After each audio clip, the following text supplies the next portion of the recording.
We got to go 1, 2, 3 and clap. Oh, really? Like, actually? Yep. And then we can start. 1, 2, 3.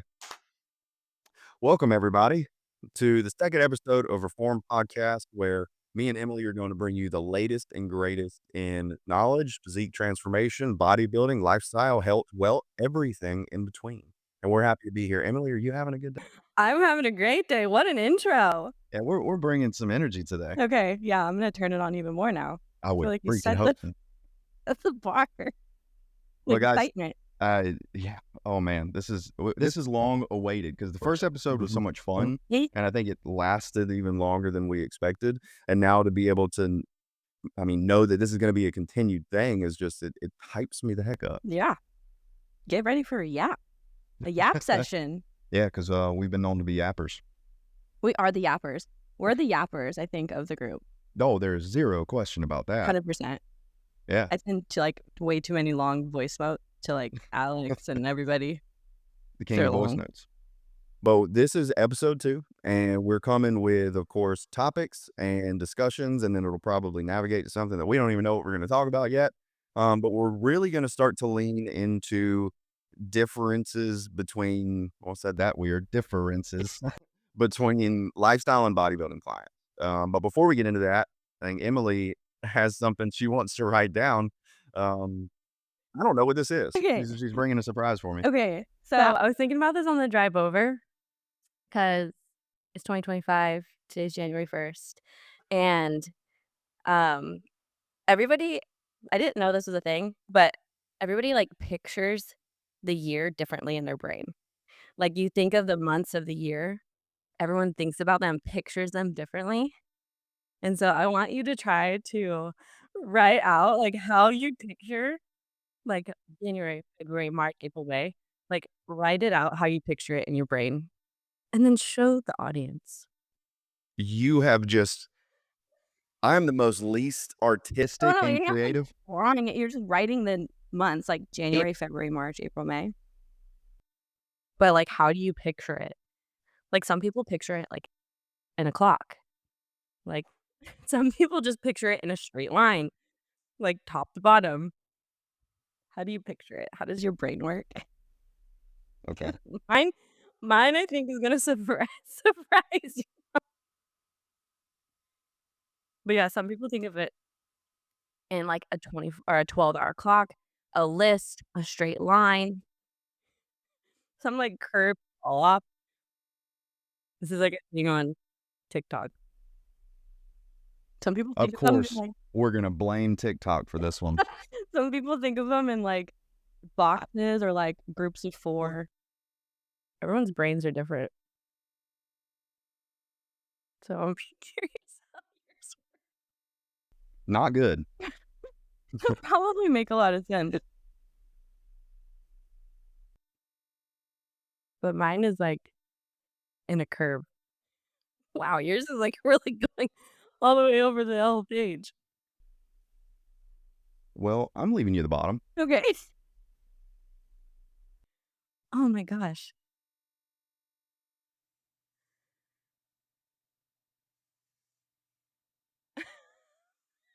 I'm dying to see this. Okay, Sean. Whoa. What? I think I did it wrong. No, that's exactly. So That's look, crazy. so the way that I see it is I'm a math guy. So this is a kind of like a bar or a line graph. Okay. So it's like it starts really high in January, obviously, because we have all of this energy today. We're doing new podcasts, we're doing new challenges, we're doing a lot of things. But then as we go, it's like, okay, the year just kind of settles in and there's not an increased level of excitement until we start to get around the summer shredding, all of the summer shows, the national shows are going to start. Yeah. That's going to pick it up. Now, August is like a weird month. Yeah. So that's Just that. a little. September's my birthday month, so that's going to be a little bit Oh, high. fine. October's slightly under that. We still got Halloween. November's like, okay. December's great. Yeah. So we're like, we're going to ride the It's gonna be wave. great. Yeah. Okay. That makes sense. Like you're thinking about it too from like, you think about it from like business and stuff. That is not how my brain works.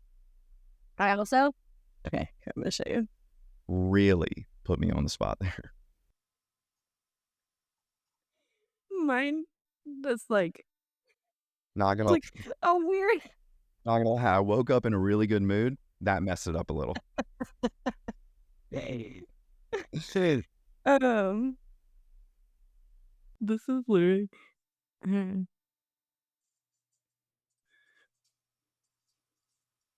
This is how mine looks. It's like a crescent moon. It just, like, falls off. I don't know why. I don't know why it does that, but yours makes more sense because it's actually, like, from a business perspective. Why is Mine yours a just moon? falls off. I have no idea. And why is it going from From right to this one? left? Yeah, Yeah. Mine, like, rolls from right to left. that's just how you That's how envision I vision it in my brain, like, it's, like, rolling, and it's going from right to left. But, and like, most normal people, I think from left to right because that's how you they know what? write. Maybe it's just your subconscious. Maybe that's a sideways rainbow that you're sliding down to your pot of gold at the end of the year. Okay. But yeah, I wanted to see how Perspective. your brain thought, how it pictures things. Oh, it's not great.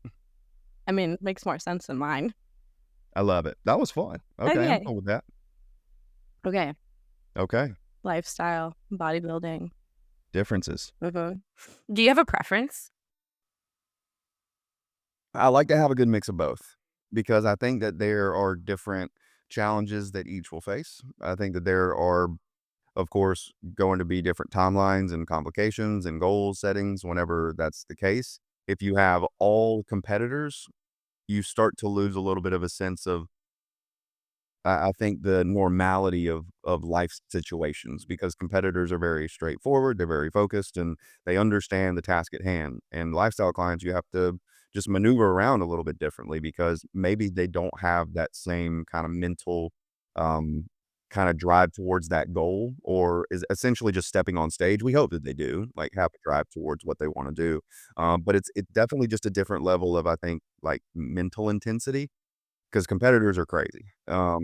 But to be able to have a balance of the 2, I think keeps me honest as a coach, and I'm able to help a wide variety. So, I think I'm usually, honestly, more like 50-50, 60-40 on either side. I kinda fluctuate a little bit. You have a preference? Um, no, honestly, I think, like, being a competitor, it is fun to work with other competitors because there's, like, that connection, but I think that lifestyle presents, like, a completely different challenge because you're navigating all of, like, everyday life, and you've talked about, like, practical approach or practical approach when it comes to coaching, and you really have to do that with lifestyle clients because for them it's almost a little bit more challenging in ways because there's no, like, specific time-based goal where, like, competitors have, like, "I'm stepping on stage at this time." And so for lifestyle, they're like it's like a continuous approach of how they're gonna change their habits and rework how they approach situations and food and things like that. So, I think both present completely different approaches and challenges, but they're both fun in their own way because 'cause they're gonna push you to be a better coach. And I'm with that, and, I mean, funny enough that we always have different things that we can kinda build off of, but even yesterday, I was building a lot of just timelines for competitors for the year and moving into 2025, even some in 2026, and it I was talking to Allie yesterday, and I said, "If you want your year to flash before your eyes, become a bodybuilder." Because it's like, "Okay, we're gonna start this growth phase here, we're gonna do a little bit of a health phase here, then we're gonna go into prep, and then we're gonna be here, and then it's December," right? So, it's very different for a lifestyle client because they're coming in saying, "I just wanna get in shape." I don't know when that's gonna happen, I don't know how long it's gonna take, it all depends on their starting point, of course. Um, but that's, I think, the toughest part is you have to keep people engaged through the unknown, and that really comes down to the coach's ability to harness kinda that vision and show it to them, like, keep them involved, keep them engaged, and have some sort of, really just step to achieve throughout the way, like short-term goals, medium-term, long-term goals, and if you can get a client to really sink their teeth into that, that's when true progress happens. 100%. And you know, like, I'm glad you hit on the long-term, short-term piece because I think a lot of times we get caught up in the bigger, "This is the goal." Like, I want to even if it's specific, "I wanna lose 20 pounds." Okay, well, like, how are we gonna reverse engineer that? What's actually the path to that? And then how do we put short-term ones along the way so that we can continue to stay engaged with it? Do you know what hormones released when it comes to, like, achieving goals? it's like serotonin. It's dopamine. Oh, dope yeah, Yeah. dopamine. And then it's actually released when you make a plan too.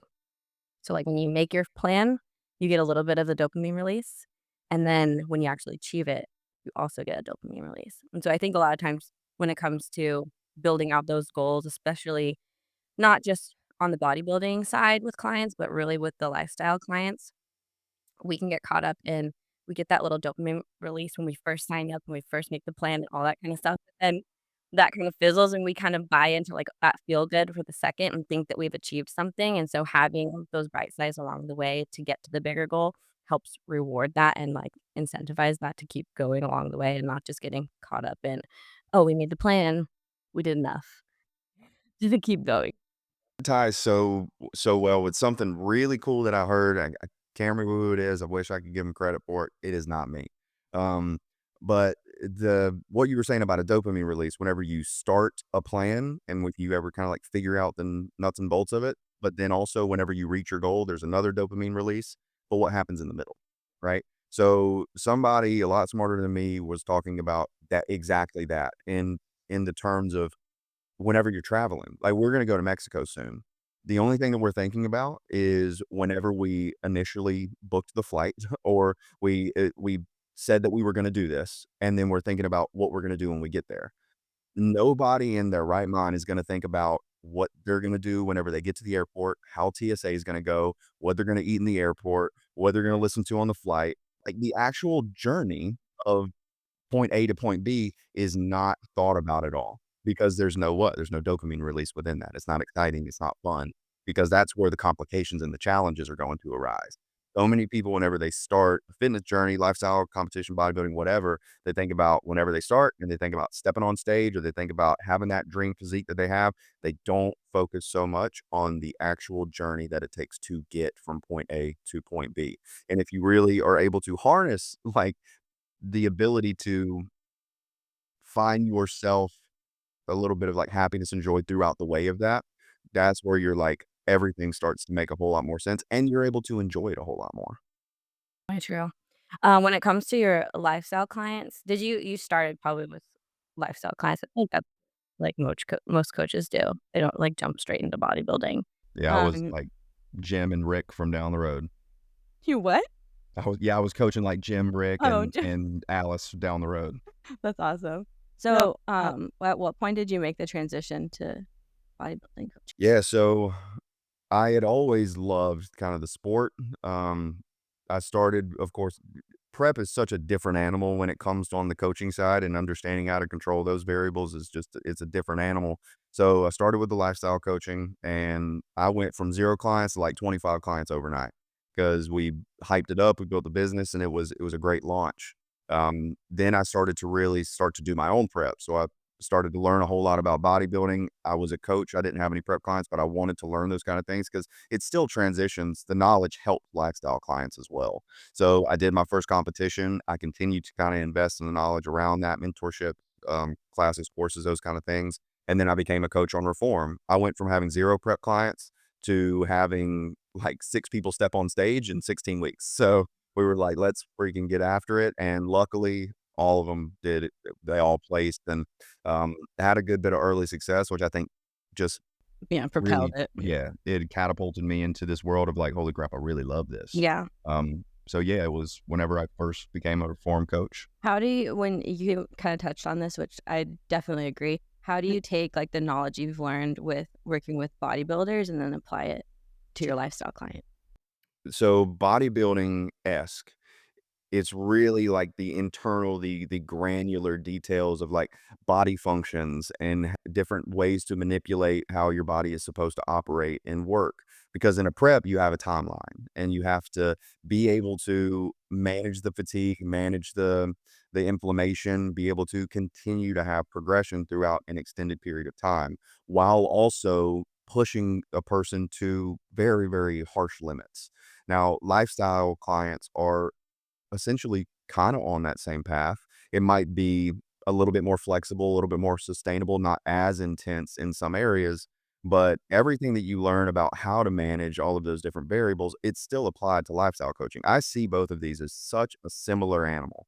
And if honestly, if I have a prep client and a lifestyle client, they're going to be coached very similar.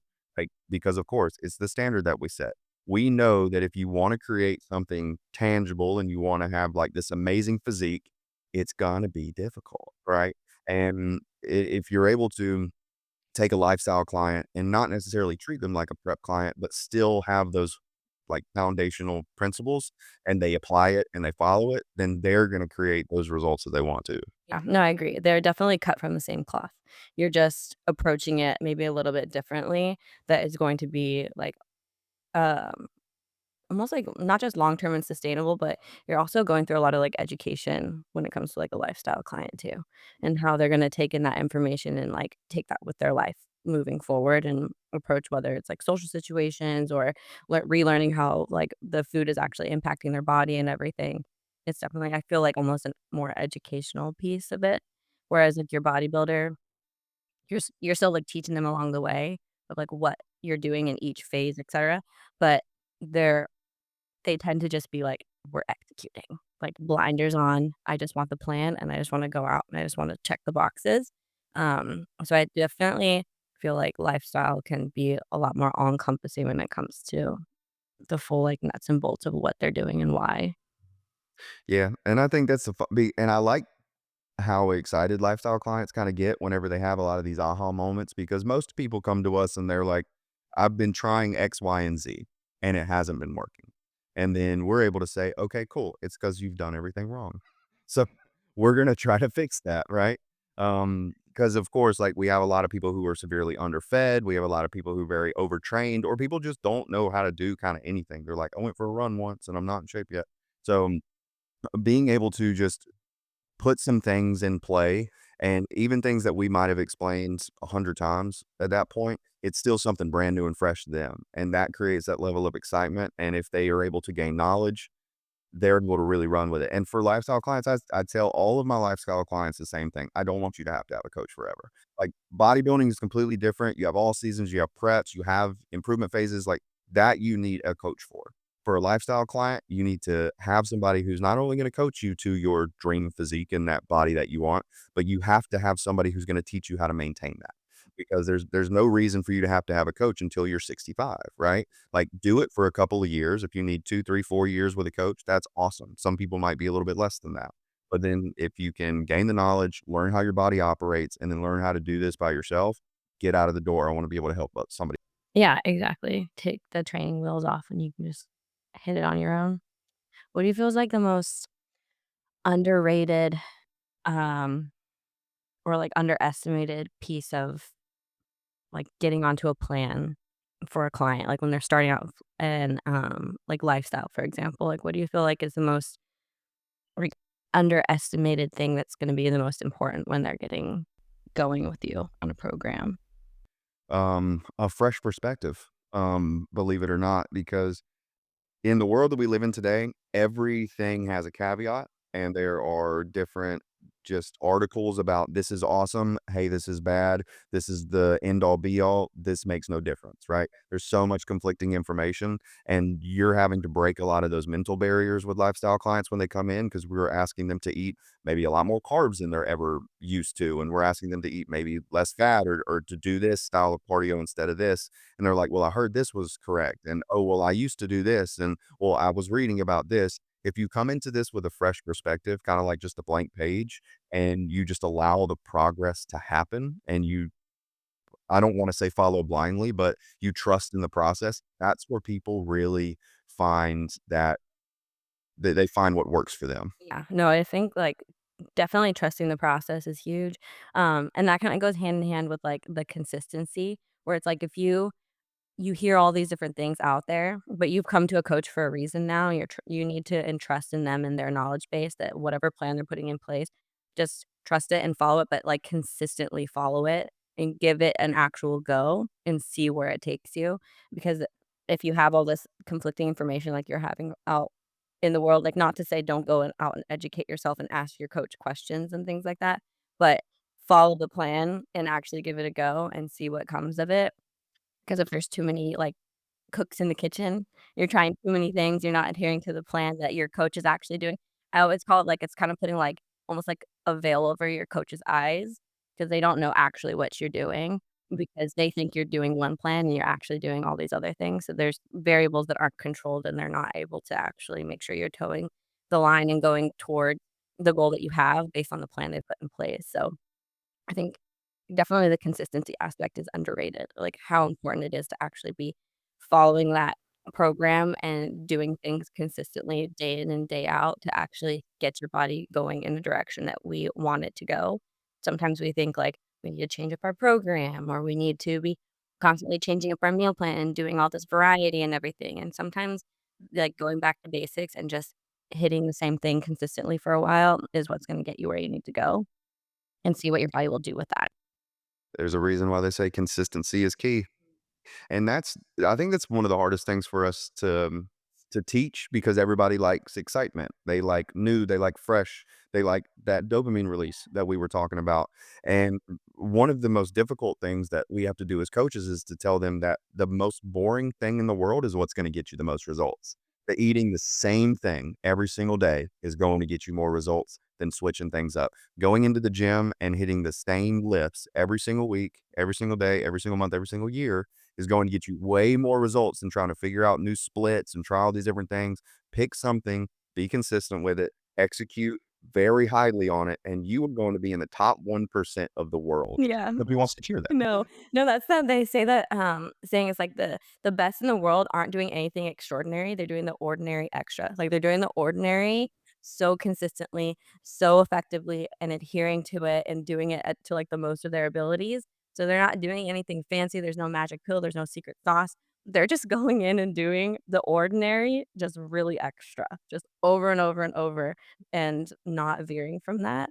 And that when I started prep was what clicked for me. It's like, I'm not doing anything crazy. I'm just doing it over and over, over and over, which isn't always for everybody. And I think that as a coach is the fun challenge working with lifestyle people because you want to make sure that they're staying engaged and they're not getting, like, burnt out and you're making it something that's applicable to their life, but at the same time trying to teach them, like, where there's advantages to that consistency that, like, might not be the most exciting, but is gonna really yield the most results for you that you can then bring in some variety down the road here and there, and it's not gonna completely throw you off track.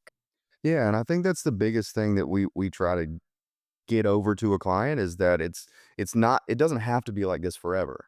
But if you want to reach your goal in the shortest amount of time, it's good to just lock in. Yeah, I was gonna say that. Like, lock in Just for lock the this fuck amount of in. time. Exactly. If you can do that, then you have earned flexibility. You've earned this layer of, like, kind of sustainability within your life. But if you try to reap the benefits before you've even accomplished the reward yet, then that's where a lot of the struggles start to happen.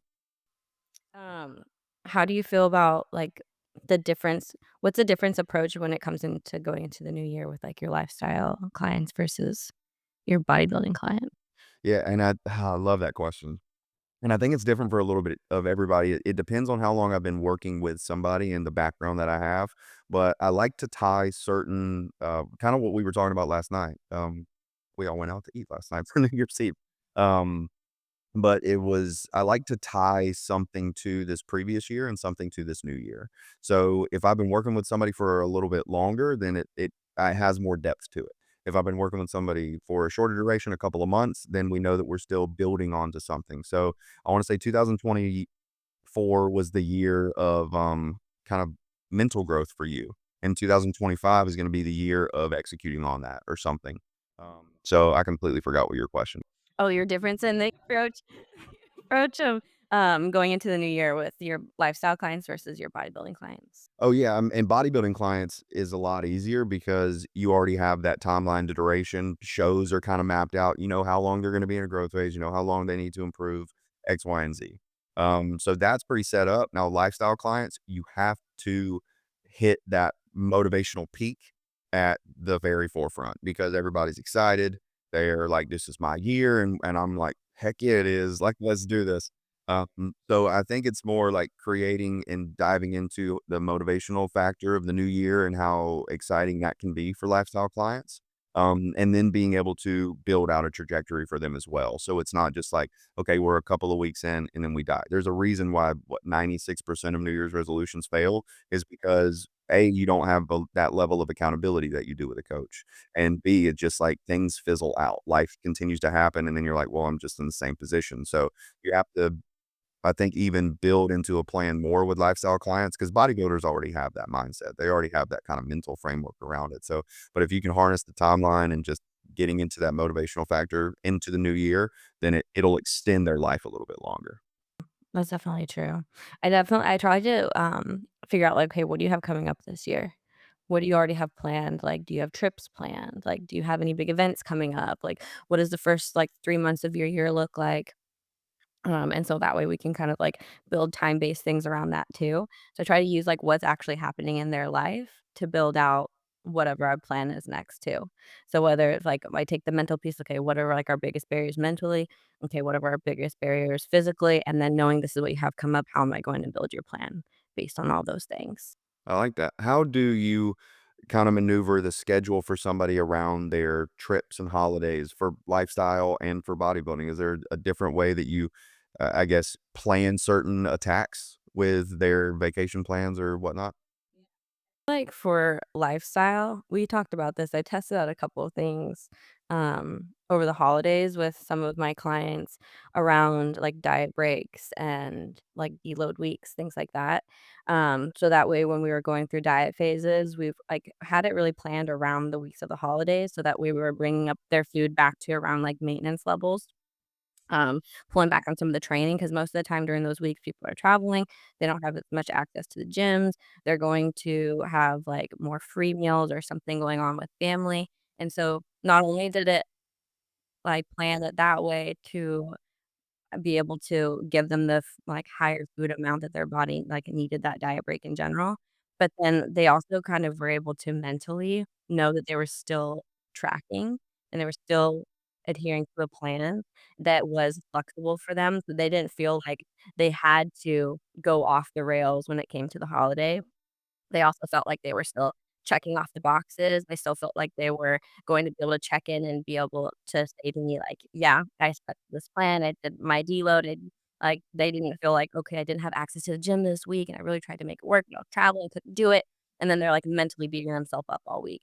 So I feel like that also helped them a lot on that aspect because anxiety and that stress can just wreak havoc on your body when you're going through those diet phases. So that was something that was really successful, I feel like, for, like, the all of my clients that I tried that out on. So that was really cool to see nobody, like, falling off because of the holiday and just, like, feeling really empowered through it. Um, I with think that's cool. with bodybuilders, it's the more kind of, like, prep your meals, make it work, kinda don't really have an option, like, you just make it work. So I try to help them, like, make a plan. Okay, what's coming up? You have to travel for the holiday. Okay, have you looked into gyms? Or do you know what gyms are open, where the hours are? Are you staying in a hotel? Have you called the hotel? Do they have microwaves for you? Do they have a mini fridge for you? Do they have a gym on site? So like going into it as wide-eyed and open, like how you were just talking earlier about nobody thinks about like when they get to the airport, going through TSA, all that kind of stuff. When I'm in prep, I have to think through all those things. I have to think through every single variable of, like, "Okay, I'm traveling. Do I have all my meals prepped? Are the meals the way that I have them gonna make it through TSA? How am I gonna with my plan, am I gonna eat it cold, am I gonna heat it up? Am I okay if it's gonna is it gonna be frozen? Should I make sure it's thawed out?" Like, you have to think through every single step, so I hope my clients that are traveling like that walk through each of those steps and be prepared, but when you're on prep, you don't have that flexibility like you do on lifestyle, so you just have to make it work, and you have to find the ways, but if you have a plan, you're fine. So in that way, if things do kind of go off the rails a little bit, at least you thought it all through and you can make it work, whereas if you had no plan and then the wheels fall off and then you freak out and then you just lost a bunch of progress for a week. I Mhm. know it's when you're on a prep. It is a very, very different animal. And I usually say just control what you have control over. Now, for lifestyle clients with traveling, they might not have access to a gym. They might not have this or that. So they're only able to control what they really can. They can control every single day what they put in their mouth. They can control how many steps they get or XYZ. Now with bodybuilding clients, it is, well, you're gonna figure out how to control that situation because it's, I mean, not necessarily a do or die situation, but it's either do or fail type of situation because you're on a time crunch and you have to look your absolute best in this certain area. So for lifestyle clients, I like to say, like, during those times of kind of the mental strain where you say, "Oh, man, I can't make it to the gym. I can't eat my meals," and they're starting to freak out a little bit, control what you can control, be calm, be still, everything else will. Because at that point, you're not gonna lose a lot of progress if you're on vacation for a couple days. Now, for bodybuilding clients, it's just, okay, we're going to pre-plan weeks in advance so that we don't run into these stumbling blocks. You know how far you're gonna have to travel to make it to the gym. You know what time you're gonna be there. You know what food you have access to, and if we can do that, then we're gonna really be able to succeed. Then there's more mental that mental peace, um, comes when you know you're still checking the boxes in some type of way. So, like, when I'm in prep, I always have this thought process, like, I wanna lay my head down at the end of the night knowing that I did all the things I was supposed to do to the best of my ability, and so if I can go into a situation controlling it as best as I can and making the plan and all that, then I know, "Okay, I did everything that I could in this situation." Some things are gonna be out of your control, but again, like you're saying, like, control what you can, and then at least you'll have that mental peace at the end of the day that and then tomorrow just your best was good for today, but tomorrow will do better. Yeah, and me and you, I think we're so similar in a lot of aspects and just how kinda how our brain works, but we keep bringing one thing up that I think everybody should create a resolution on doing one thing, and that is writing things down and checking them off. Yeah. You want a dopamine release consistently throughout the day? Oh, it fires me up. You know what I do? Sometimes if I'm having, like, a bad day where I'm just like, I need to, like, I feel like I'm not tracking on something, Refresh.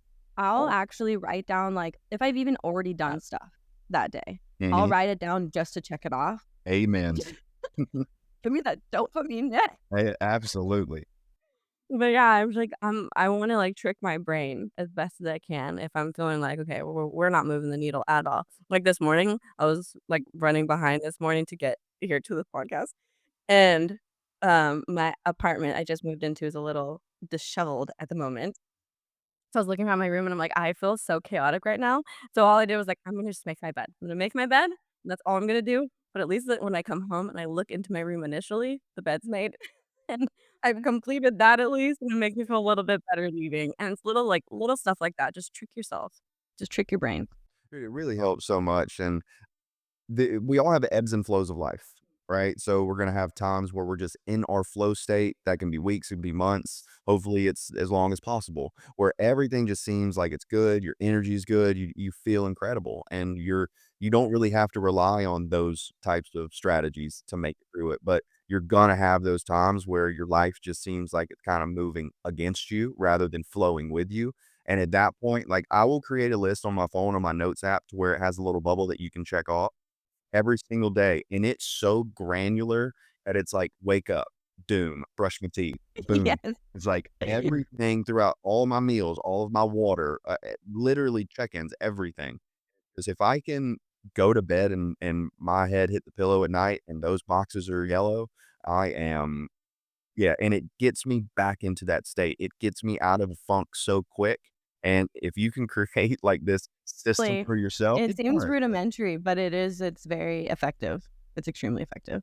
Dude, humans are just they're so easy and complex at the same time. Yeah, and I think what's changed over this last year when I started, like, looking into all this stuff and, like, trying out these different things is as smart and complex as your brain is, it's also kinda dumb. Like, you can trick it. Like, you can trick it in a lot of ways, just like gaslighting yourself into, like, different like, changing your narrative yourself or checking off these boxes. Like, there's ways to, like, get all these, like, dopamine release, your serotonin release, oxytocin, all these things. It's like you can actually do all these things yourself and make it happen, and so you're in a lot more control and a lot more powerful than you think. Right with you. And you're right. I mean, we can be really smart and really dumb at the same time. I mean, we work with the general population, so we get to learn a lot of. We'll be right back.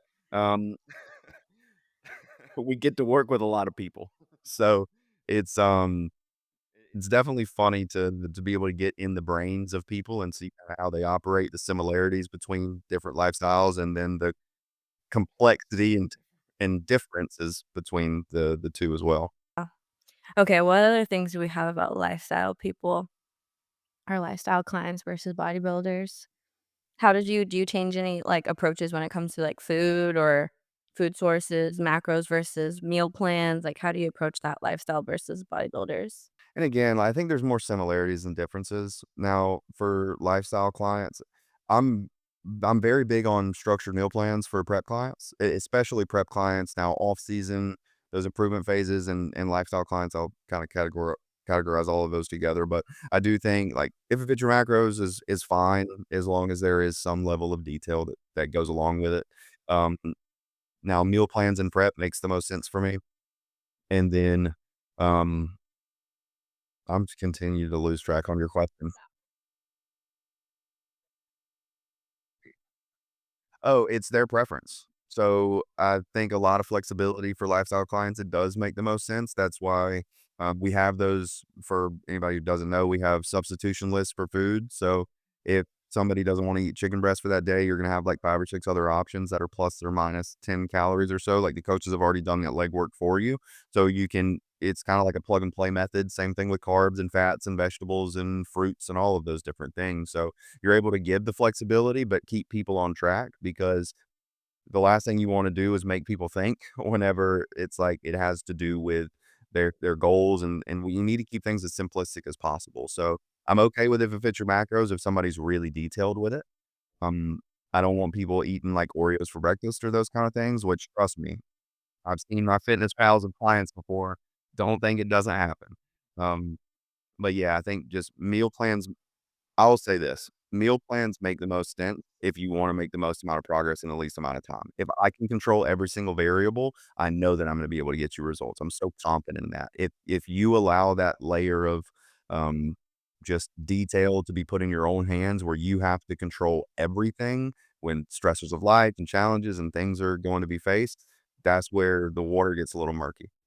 I agree. When I'm first starting out with lifestyle clients, obviously it kind of depends on like their level of knowledge around food and macros and all that kind of stuff. But I definitely prefer starting people on meal plans and like having as much control, especially in the beginning. So I'm eliminating any of the other variables that I don't want at the beginning because we're introducing a meal plan, we're introducing training, we're introducing output goals and things like that. And so that's a lot to introduce into a situation, and it takes your body, like, if you're hitting that consistently for a while to, like, level out and show you what it's doing with those things. So if I can at least have as much control as I can over the meal plan, that's my preference. And then the end goal with, like, the lifestyle, like we've said, is to, like, to educate you and transition you out. And so I like to start with the meal plan, showcase, like, what we're doing and the why, and then introduce the macros and flexibilities over time and the food swaps over time, and that way they have more confidence around, like, what they're choosing and why they're choosing it and how to make those swaps appropriately to still be meeting towards their goals, and then that way they have as much education as they can to, like, off board, basically. For sure, for sure. And rapid fire, biggest similarity, biggest difference, lifestyle, bodybuilding. Oh god. Biggest difference, I think, would be, um the extreme that, like, bodybuilding gets to when it comes to, I think, like, the conditioning, the, like, granular details of everything, and like you said, like, on the lifestyle, definitely, like, a lot more flexible. I think the similarity would be that at the end of the day, we're still utilizing the same variables, we're utilizing your food, your training, and your output, it's just at what level of the extreme detail. Yeah, that'd be my That's your rapid fire. Your rapid fire, you're not gonna do it? I mean, sure. Routine and structure for bodybuilding for sure. For lifestyle, it just is flexibility, sustainability. Like you're gonna be able to stretch the rubber band a little bit farther with lifestyle clients, with bodybuilding clients. Um, you have to understand that embracing the suck and doing things that are probably going to make you very much uncomfortable and you do that, you're gonna be able to yield the best result. Yeah. In the bodybuilding side, it's a lot more black and white. Like, Very much you're so. either executing or you're not or you're not. Yeah, that is very much correct. Okay, great. Is that the last of our lifestyle bodybuilding? I guess so. I mean, I think we covered on a pretty good bit of it. Yeah, at least to start. Mhm. Okay. What What else was you wanna talk about? I don't know. I feel like we talked about most of it. Do you have a peak? Or let's start with your valley. What was your valley for this last week? Ugh. Valley for this week. Dang, that is a good question. It's We good that knew you that we don't were. know it off the top of your Yeah, you're head. right. We knew that we were going to do this, and I didn't come prepared. No, that's okay. Let's start with a peak. How about that? Oh, okay. Oh no, No, we're gonna I don't want to start do that. start No, on let's the start on the valley. high note. Yeah. Or End on the high note. Start on the yeah, valley. a peak or a valley for this week. You didn't take time to No, relax. okay, that's actually a really good one. That is a. If anybody watched the first episode, we talked about me taking a second to rot on the couch and to not and doom scroll and not work and to take some time to recharge my batteries. And I did not do that. I worked for the majority of the time, and but at the same, I logged into that Xbox a Oh, couple times. I played okay. a few games of Fortnite, so Okay. I did something. All right. Nice. Yep. But Win's a win. you're right. I think the valley was being mad at myself for not doing that because just everything popped up. Yeah. I thought I was gonna have a lot more time, but then it condensed down so much. I didn't think about, oh shit, the kids are home from school. So it's like I can't just leave them alone. Um, yeah, yeah. Well, we did that a couple times, believe it or not. But yeah, so I think Valley was ultimately just like maybe being at not peak capacity moving forward, but I think I'm there. I'm getting there for sure. Um, Now, peak of the week. So, Alex and I, we have invested in a massive thing that it has the potential to change how bodybuilding coaches maneuver through their clients and just like how they operate. So, there's a massive investment that we have made to build something that we hope is going to be potentially a legacy, which is extremely exciting. And of course, we can't share any details of that right now, but um, expensive. I'll say that. But it's so I'm so excited for it, and whether it completely flops or doesn't, um, it's something that there's a lot of passion that's going to go into it, and we want to make it great. We want to make it. We want it to be something that is actually tailored for the bodybuilding community and the coaches, and what's going to give them the most value because it hasn't been done yet. That Yeah, revolutionary. Change the world. that's the Change the plan. bodybuilding world.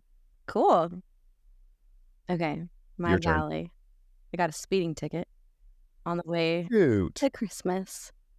Yeah. why'd you do that? I was okay. So when I go on road trips, I like to Drive fast, I guess. I I like to have like mini concerts in my car. Of course, Yeah, get that. obviously. And I was like really into one of the songs and was just flying apparently. Um so yeah, got a speeding ticket. So that was a valley. But I could just see life is a hallway. going for it. Um But, okay, I recently moved from California. We kinda talked about this Yeah. last episode. So, now I got it in South Carolina was where I got the speeding ticket. It is a lot more affordable than tickets in California, I will say that. Oh, solid. Yeah, so kind of a win. Here we go. Okay, so that was my valley. I think peak this week was seeing our transformation challenge go live. I am so excited to see, like, everybody signing up for that. So we launched our first transformation challenge officially for Team Reform, and it's just for anybody that is, like, basically go through any kind of, like, physical transformation. It starts on January 20th, and so we've been getting a lot of people signing up and getting through that. There's gonna be 3 male winners, 3 female winners, but have, like, a chat that's already going and a community of people that are already, like, just engaging and excited for what's gonna come, and we're gonna have the kickoff call in a couple of weeks and everything for them, so it's been cool to see people signing up, being excited about it. Seeing all of our clients share it has been really cool, and, like, having their friends sign up for it because they know, like, their experience has just been working with Team Reform, so it's been really cool to see them just, like, get it out there and, like, get people to sign up, and so they'll get the impact in a different way. than what their one-on-one clients will get. Wow. But yeah, that's really cool. I've been enjoying that. What an incredible peak. It's a great peak. That's amazing. Yeah. But you're right. I think just getting past the initial launch has been so motivating, and to see people like truly excited about this. And something that I continue to tell you kind of like as we have our meetings throughout the week is it's the starting that is hard for everybody in every situation and everything that you do. Same thing whenever you're in English class and you're trying to start your paper. What's the hardest thing? It's that first sentence. Once you get words down on the paper, then everything starts to flow a little bit. It's the same thing with these resolutions and people saying that I want to get in shape. Starting is really, really hard. And it's because there's a lot of unknown, there's a lot of questions. There's a lot of guesswork that comes along with it. With the transformation challenge, we want to take the guesswork out of it. We want to give you the meal plans. We want to teach you how to calculate macros, understand how to train, give you training plans, how to implement cardio, have a lot of the knowledge base in the very beginning.